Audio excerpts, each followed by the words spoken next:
If a is a complex number such that mod of a is equal to 1, then find the value of a so that a z square plus z plus 1 has one purely imaginary root.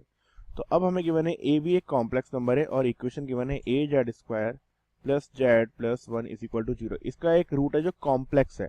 Complex means किस form में होगा, वो कुछ x iota की form में होगा. अब हमें पता है रूट्स जो होते हैं कॉन्जुगेट होते हैं, तो दूसरा रूट भी क्या होगा, अगर एक एक्स आयोटा है तो दूसरा माइनस एक्स आयोटा होगा. अब क्या करता हूं, मैं इसका बार ले लेता हूं पूरी इक्वेशन का अगर मैं बार लूंगा तो ऐसा आ जाएगा, यह गया bar of A Z square plus Z plus 1 is equal to 0. अब क्या होगा, बार डिवाइड हो जाएगा तो ये हो जाएगा bar of A times of Z square हो जाएगा, प्लस में आ जाएगा बार ऑफ जेड, फिर आएगा प्लस में 1 का बार तो 1 ही होता है.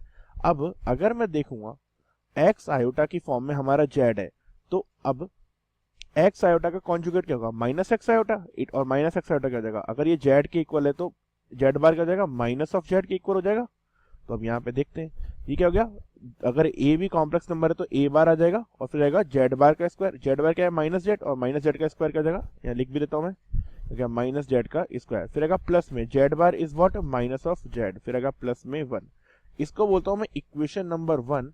अब इसे माइनस जेड का स्क्वायर भी क्या हो जाएगा, जेड बार जेड स्क्वायर ही होगा, तो आएगा A bar Z square minus of Z, फिर आएगा plus of 1 is equal to 0.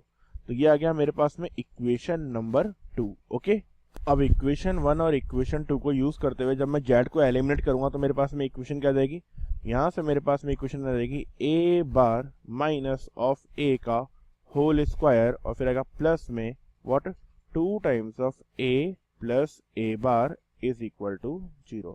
अब हमें गिवन है ए भी क्या है, एक कॉम्प्लेक्स नंबर है. तो अगर a एक कॉम्प्लेक्स नंबर है तो a की वैल्यू क्या आ जाएगी, लेट्स मैं बोलता हूँ ये हो गया हमारे पास में cos theta plus iota sine theta.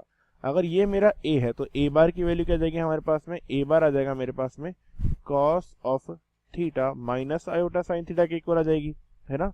अब इसे सिंप्लीफाई करते हैं तो a bar minus a bar minus a क्या हो जाएगा, ये वैल्यू आ जाएगी हमारे पास में minus of 2 iota sine theta.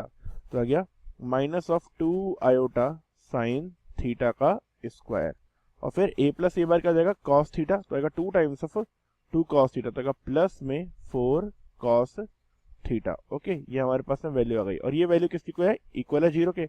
अब आयोटा स्क्वायर कितना होता है माइनस, तो हमारे पास में वैल्यू आ गई 4 times of sine square theta, 4 times of sine square theta, फिर आएगा प्लस में 4 cos theta is equal to 0.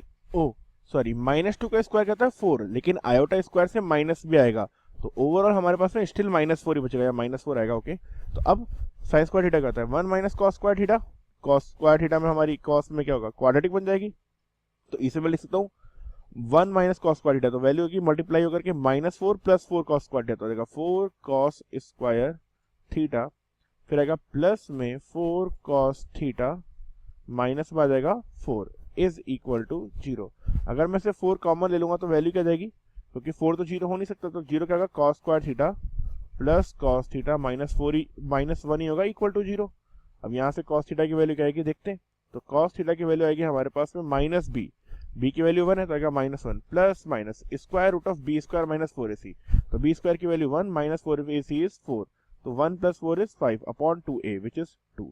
तो अब एक चीज अगर हम देखेंगे तो यहाँ से कॉस थीटा की 2 वैल्यूज आई, एक आया -1 प्लस √5/2 और एक वैल्यू आई -1 माइनस √5/2. तो अब √5 की वैल्यू होती है 2 पॉइंट समथिंग, ये वैल्यू होगी -1, तो क्या माइनस में 3 पॉइंट समथिंग और 3 पॉइंट समथिंग बाय 2 इज 1.5. तो हमें पता है कॉस थीटा की वैल्यू नेगेटिव में -1.5 हो ही नहीं सकती, मैक्सिमम वैल्यू मिनिमम वैल्यू -1 होती है, तो ये तो नॉट पॉसिबल है. तो हमारे पास में कॉस थीटा की सिर्फ एक वैल्यू पॉसिबल है, जिसके लिए क्या होगा, ये हमारा कॉस थीटा आ गया. ठीक है, तो अब कॉस थीटा की वैल्यू आ गई, लेट्स से अब मुझे पता नहीं है वैल्यू किसके इक्वल है, तो मैं बोलता हूँ कि कॉस थीटा की वैल्यू जो भी होगी, यहाँ से थीटा क्या आ गया मेरे पास में, सॉरी कॉस थीटा क्या हो गया, जो भी एंगल होगा लेट्स से बोलता हूँ वो कॉस अल्फा के इक्वल है ना, उस अल्फा एंगल पे वैल्यू इसके इक्वल आती है. जनरल सॉल्यूशन का जाएगा थीटा का जनरल सॉल्यूशन हो जाएगा 2n पाई क्या प्लस माइनस अल्फा के इक्वल हो जाएगा. अब अल्फा क्या है अगर मैं देखूंगा यहाँ से, तो हमारे पास में अल्फा है 2n पाई प्लस माइनस, इसे मैं लिख सकता हूँ cos inverse of what -1 plus √5/2 के इक्वल बोल सकता हूँ. तो ये हमारे पास में आया आंसर किसका, थीटा की पॉसिबल वैल्यूज आई. अब हमें पता है थीटा की पॉसिबल वैल्यूज तो आ गई है। हर थीटा की वैल्यू के लिए हमें ए की एक डिफरेंट वैल्यू मिलेगी cos theta plus iota sine theta, है ना।